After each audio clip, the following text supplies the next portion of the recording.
Hi everyone, welcome back to SYD Life. I'm Charlotte, this is Tyler, Yo. and we are excited to be back for another episode. Today we are going to be talking about being anxious about starting a 9 to 5 job.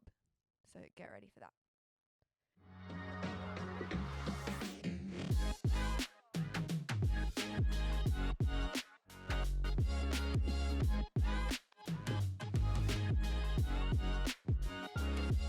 Well, Hello.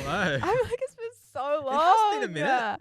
How Welcome are you? back. I'm good. Good. I got my Oh, that is a nice shirt. yeah.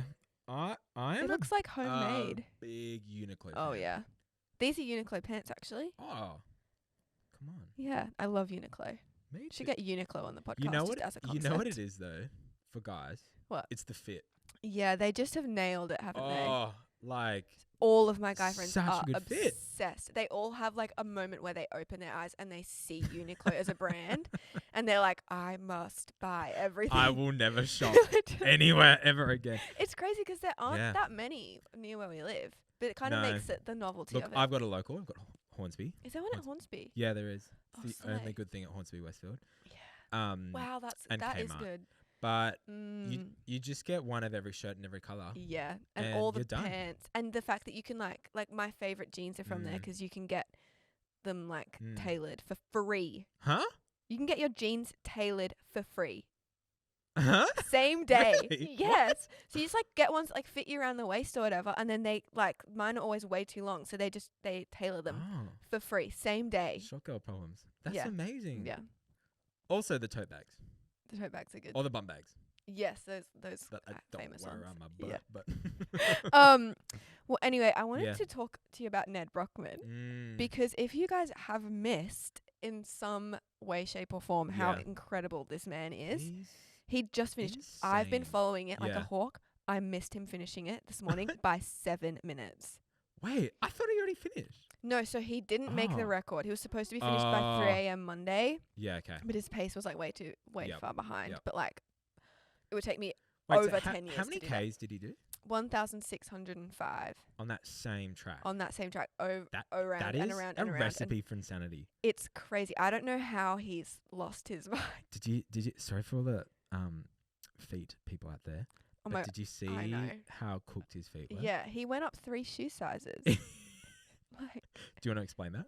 oh, because his feet got so swollen, So swollen. and they It even was like more had to one like foot, and he would like yeah. have to. I don't get to use this word very often, but lance. What the heck does that mean? Lancing is where you drain something. Oh, okay. He's like lancing. Yeah, and he like they even like Gosh. had to cut up Yeah. the inside of their shoes just so that his feet just have more room.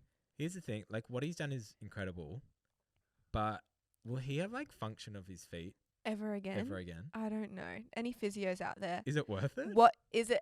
Irreparable damage or not? Yeah, I think like maybe an amputation would be irreparable. But my question for you is like, Yes. what would be your equivalent of doing that? Like, he's like a long What is distance, my equivalent? like he's like a long distance runner, right? So he's like, I could do that for like, what's your probably extreme? like an eating competition. I was like, I would crochet and 1600 read for 1,600 Hot hours. dogs. Yeah. Oh wow. Ew, see, I could never do that. Well, number one, you're vegetarian. Yeah. Maybe like a cheeky tofu burger. Ew, but like, I like hate. One thing about me is probably one of my least favorite things in the world are eating competitions. Yeah. Oh. Revolting. Yeah. Revolting. Yeah. Sorry if you're an eating My competitor. personality is I will feel like I could eat a horse, and then halfway through a meal 2 I'm bites like in. I'm stuffed. Yeah. I'm stuffed. But yeah. And it's deceiving. It's very but yeah, it just deceiving. got me thinking. I'm like, if Yeah. I was in a position where I was like, I'm gonna raise this much money by Mhm. doing an extreme thing, Mm-hmm. I'm not that good at anything enough to do that, you know? Maybe like 1,600 hours of Like that, sass. like yeah, of saying slay over and over again. Or- Charlotte is on her 12th hour sleigh. Oh no, Yeah. I don't like that. Speaking of hours, though, Yes. we are talking about being anxious about starting a 9 to 5 job 9 to today. 5. We're actually getting my sister on. That's awesome. So if you're sick of the Laidlaws, Lucy. too bad. Too bad. Because We've it's had not over Colin. yet. Lucy's making a great return. to She the is. podcast. She is. But it's a big transition from high school Yeah, into massive. or Even straight like- out of uni. Yeah, straight out of Yeah. uni, and you go from like maybe working hospital or retail to all of a Mm. sudden it's like, what? I have to be at an office for Yeah. is it 8 hours? Yeah, 9 9 to to 5. 5? Yeah. Yeah. So that's gonna be a really fun one. Great. So I'll just hand straight over. Let's get into it. Great. Okay, everyone. I am now here with Lucy Laidlaw, my sister, and we are going to be talking about transitioning from maybe like casual work, coming out of uni, whatever it is, to then working like a 9 to 5 job. Because a few people kind of put that in as something that they wanted to talk about, which I think is really fun. And so I have my sister here who works a 9 to 5 job and loves it. And so do you want to introduce yourself? Yes. So, yes, I'm Lucy, Charlotte's sister.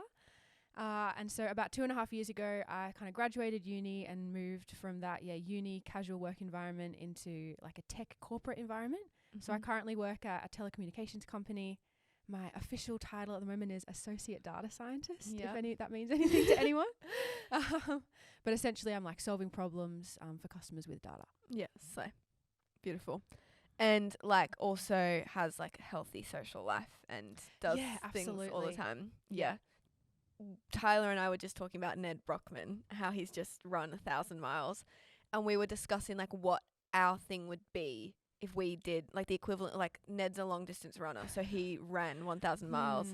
I said either, what did I say? I said like reading or crocheting for like a really extended period of time. What would your thing be? I don't know. I'm one of those people who's like dipped their toe in 1,000 things but hasn't like mastered any of them. DJing. It could be. DJing for no audience. I could definitely do for 1,000 hours. Maybe I'd DJ 1,000 songs, or maybe I'd play 1,000 songs on the guitar. Fun. Yeah. But that'd be similar to Ned. I'd be like bleeding. Yeah, and the like blisters and stuff. Yeah. Well, yeah. Transitioning to working 9 to 5 job as a young person as well, 25. That is what you are. That's your age. Kind of first question that we can talk about is just like, what are some of the fears and anxieties that you felt when transitioning into full-time work? Because it is like all of a sudden, I feel like I'm scared to graduate uni because it's like, oh, I have to actually be in the real world now. So what's some of the like the stresses that you felt when you were transitioning? Yeah, I think I was just scared that it was going to take over my whole life and like suck up my social life, maybe my serving life, my music, my hobbies, things like that. I thought it was going to suck all the energy out of that. Yeah. We can talk about it later, but it definitely didn't. Yeah. But I think, that was my number one. I think I was scared it was going to kind of take over everything, but I was also, as many of us probably feel, just thought that I was completely underqualified. Yeah. Even though I'd studied that exact thing at uni, I think I felt like, oh, but everyone else has this extra like secret sauce or something. They've done 10 internships and all of that kind of stuff. I think I was just totally scared that I'd have no idea what I was doing. Yeah. Which also was proved completely wrong once I started as well. I feel like the one thing you always tell me is like, no one else is better than you. That's take it out of context. I'm very encouraging older sister. Yeah. No, but just no, like you're so much true. more qualified than you think you are. Especially as a young person, as a young woman, you're so much more qualified than you think you are. Yeah. Like even as like from school to uni, you might go in. I remember I've had that sense as well. I just thought that everyone was going to know more than me, and I like moved into that technology space, and I thought everyone had been coding since they were 5 and all this kind of stuff, and I'd never touched it before. Yeah. So don't let, if you're like going into uni or going into a certain career or field, worry that everyone knows more than you, because as soon as you get there, you'll be so surprised. Yeah. Yeah, even for like if there's HSE students listening right now. Yeah, like absolutely. Going into uni is scary, but there isn't a secret thing that everyone else knows but you. Like you're all in the same boat, and everyone feels the same way. Oh, absolutely. Like everyone's just as terrified. Yeah. And like I almost didn't pursue this field because I thought I was underqualified. Like I went to a uni open day and they had a terrifying PowerPoint and said you're going to learn 25 programming languages, and I had no idea about that. But I just dived in anyway, and then I found that it was something that was just really interesting, and that based on like other skills I had, I might be good at. So do you identify as bilingual because you know coding languages? Yes or no? Of course. No, I identify as a woman in STEM. Totally. Yeah. I wish I could identify as a woman in STEM. But you set up the technology here today. That's true. Don't forget the T is for technology. T is for technology. So if you use Instagram, you're a woman in STEM, really. Totally. And now there's STEAM, woman in the heck is the A? arts. So women in any field really Yeah.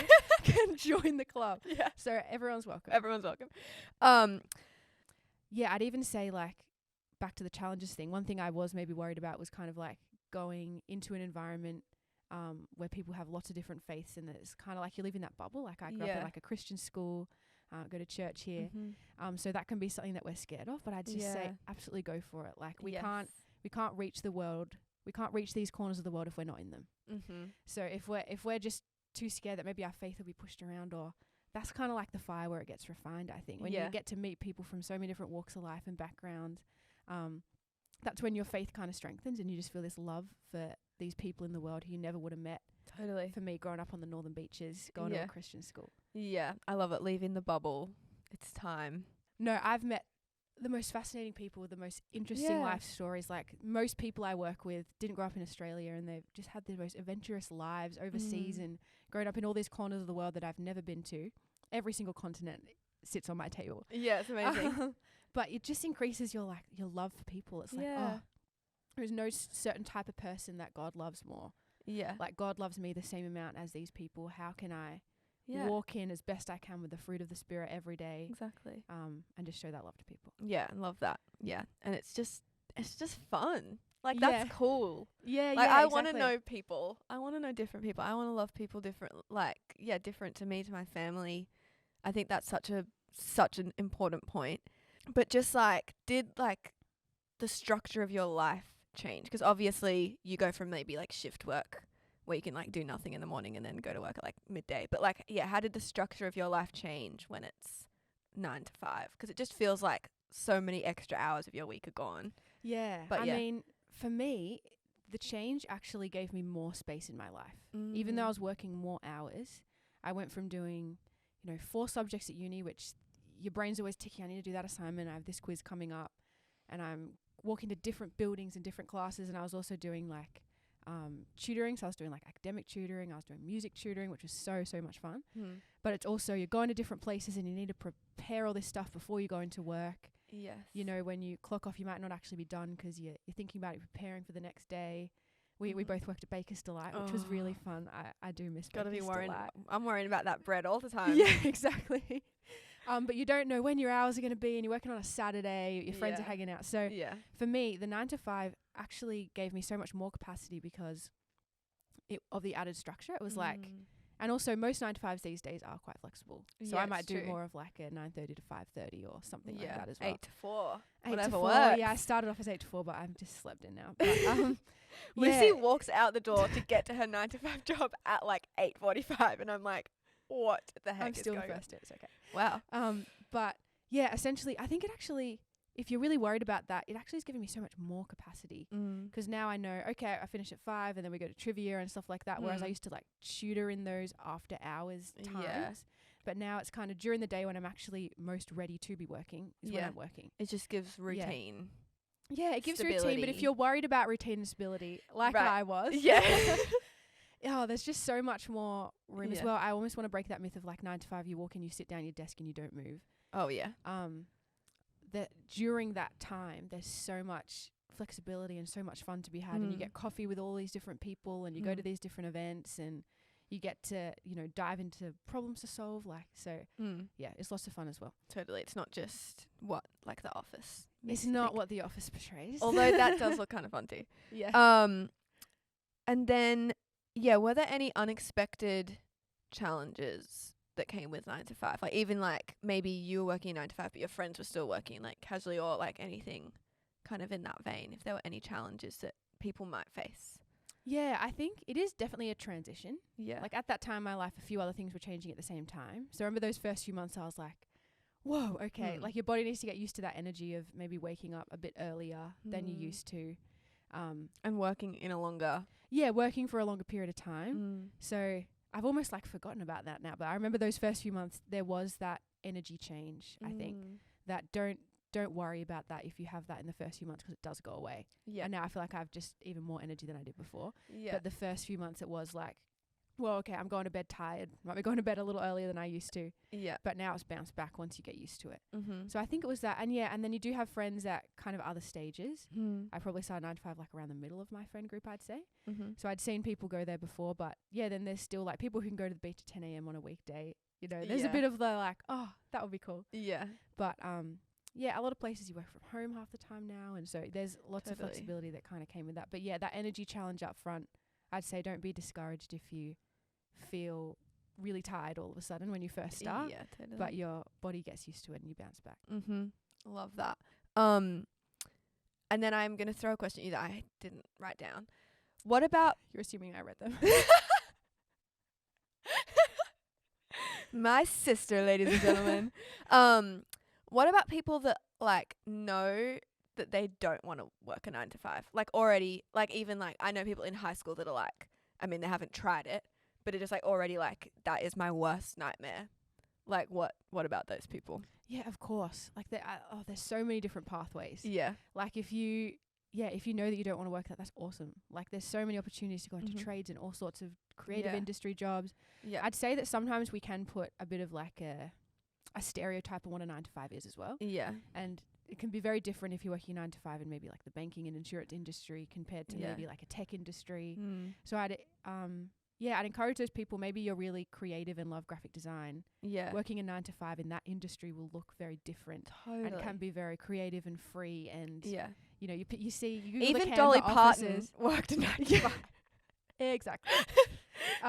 And so yeah, and there's even like, and going into the professional world, different industries have different expectations. Like even going into the professional music industry, you're not going to be working a 9 to 5, and that's totally fine. Yeah. So my biggest thing that I did not really do, so I can't really advise this, but Yeah. is to volunteer for some kind of free work experience if you can. Yeah, just to get a taste. Just to understand maybe your expectation of it is this, and this is actually what it is, as soon as you can. And even if you think you're going to love it and then you hate it, that's so important to know as well. Yes, totally. Even like if you want to be like an OT or something, like see if you can get a job as like a receptionist.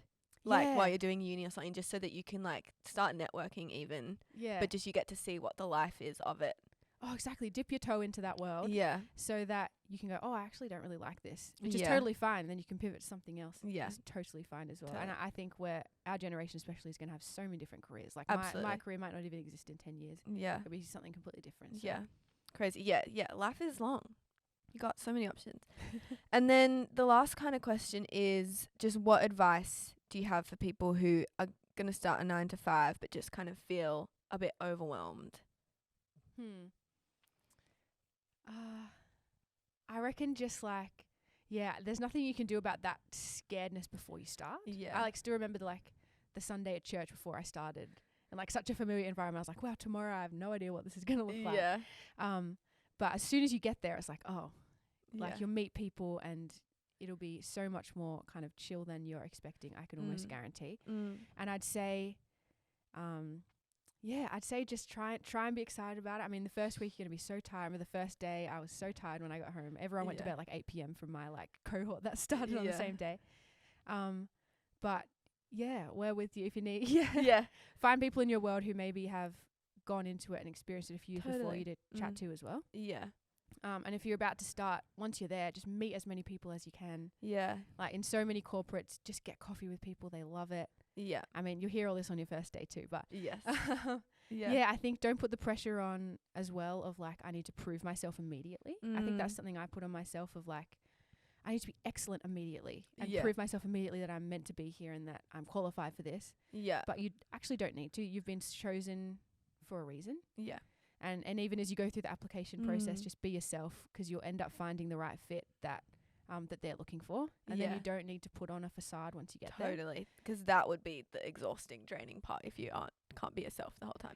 Exactly. And so try as much as you can to, be yourself when you're there and take the pressure off the first few months. You're just going to be learning the ropes and figuring things out. So you don't need to prove that you're the best in the team immediately. Yeah. I'll never forget when you applied for this job that you currently have, and they just like said like, tell us about yourself, and you were like, I'm like currently trying to grow flowers in my backyard. That's right, because and it was just like, that that stands out in like a tech corporate company. Yes, absolutely. I'd say, gosh, I could talk about this for hours. If you're going into that like corporate businessy tech world, maybe before, as you go into that interview process, at the moment, so much of what they look for is like what you bring as a person. And so I'd even, like, I wrote a few things down before. This was like a group interview or something. Yeah. Of like, what's just something random and interesting that they could remember me by. And this was like mid-COVID, so like the most interesting thing I'd done was try and grow flowers. And they had sprouted the day before the interview, so I was like, they just sprouted. And I was like, wow. I love So that. whatever that is, if you're like reading or crocheting like Charlotte, or just random things to differentiate you, because everyone says, oh, I like love maths, and it's like, okay, cool. Yeah. And no one loves math, let's be so well, real. some of I'm them kidding. I'm kidding. But Stir the pot. But yeah, Yeah. just bring your flavor of who you are, whatever Totally. that is. Yeah. Yeah, love that. And then the last question is, what is the one thing you want people to just remember from this conversation? If people only listen to this 30-second section of it, what do you want them to hear? As you go into a 9 to 5, be yourself. Expect your life to change a little bit. Your energy might change a little bit. But you're so much more qualified than you think. You're going to have so much more fun than you think. Get into work experience early so you can test out different industries and areas, is kind of what I'd mostly say, I think. Great. I was like, Don't be scared to go into don't be scared to go into that environment. Yeah. Meet different people. It's super exciting and grows you so much as a person. Kind of leaving that bubble maybe into the professional world. It grows you so much as a person, and you'll be so blessed by it. There's a Bible verse I can't think of now that's like something, I think it's maybe in Proverbs, that's like about like, don't let the fear of man stop you, just to summarize. Yeah, absolutely. It's like, don't. Keep your soul and keep your light. Yes. If you're a person that has that faith, like keep those two things. I even wrote down before I started, like, these are the things about Lucy that are going to stay. Yes, totally. So that if you get pulled into all sorts of different industries, have different environments, might be quite hectic, like consulting and things like that, where the culture might really quite differ from kingdom culture. Yeah. Write down what those things are that is going to be true to you. Yeah. Like, I'm going to have one drink at the work event or whatever it is. Yeah. And so that when you go into those environments, it just helps you stand your ground in humility. Totally. You know, you're never going to... Like, I'm the best. Never. Just shut up. Yeah. Just, and just how exciting it is to go into those places with people that God loves so much that you might just not have ever have met before. Totally. I love that. Thank you so much. Sorry, that was a lot of things. No, that's fine. It's fine. She's high capacity, ladies and gentlemen. And you can be too. Yeah, thank you so much. I feel like that has given us a great picture into how, like, this is why I chose Lucy to come on, because you, like, I feel like you work a 9 to 5 well in your own way, which is exciting. Yeah, and I really enjoy it, and this is how I do it for me as well. But yeah, as you go and experience it, you might find different things you like. Mm-hmm. You might hate it, and that's totally fine. Yeah. And next week, we're talking about having, like, a good work-life balance with someone else. So it might be totally different. So yeah, we'll find exactly. Out. Yeah. So thank you so much, everyone. A round of applause for Lucy, if you're listening at home. And I'll throw back to myself and Tyler. So good. I love when you and Luce get together. Yeah, I'm like... It's good times. It's probably a bit unhinged, but it's good. It's okay. Yeah. That's what sisters are for. Exactly. I think probably, like, there's Lucy and Susan from Narnia. Susan? Oh, sorry, yeah. In terms of, like, iconic. And then I'm sisters. Lucy. And then there's you and your sister. Oh, you were talking about the Iconic sisters. I thought sisters. you were comparing my sister Lucy to Susan. No. Lucy No. and Susan, Charlotte and Lucy. Then maybe, like, Serena and Venus. You're in that top 3. Who the heck is that? Oh, no. Serena and who? Serena Williams. Oh. They said Venus. No. Of course. Well, you're putting us... I'll take that. Yeah, good. And I'll never forget that you said that. Yeah, top 3. Yeah, great. But yeah, thanks so much, Luce. Thanks for hanging out with me. Good. Some, what's the word? Like when... You tell me. Enforced quality time. That's what I'm trying to say. Do But you wanna yeah, take that one again? thanks for having some enforced quality time with me, Forced Lucy. quality time. Very good. But yeah, no, it was really fun chatting with her. I hope that it helped, maybe eased some worries if you're, because it's the end of the year, like semester's pretty much finished. I'm not, but for a lot of people, Yeah. semester's coming to an end. Might be your last year of uni, and you're like, Yeah. next year, It's on. it's on. So Yep. great advice, great chats, Great. and we'll see you next time. Thanks, guys. See you then. Yeah, bye. Bye. This podcast is produced by C3 SYD Church. We exist to know Jesus, find community, and discover purpose. For information, head to c3syd.church, and for more content, go to @SYDLife.podcast. Help us reach more people in Sydney by sharing this episode with a friend. See you next time.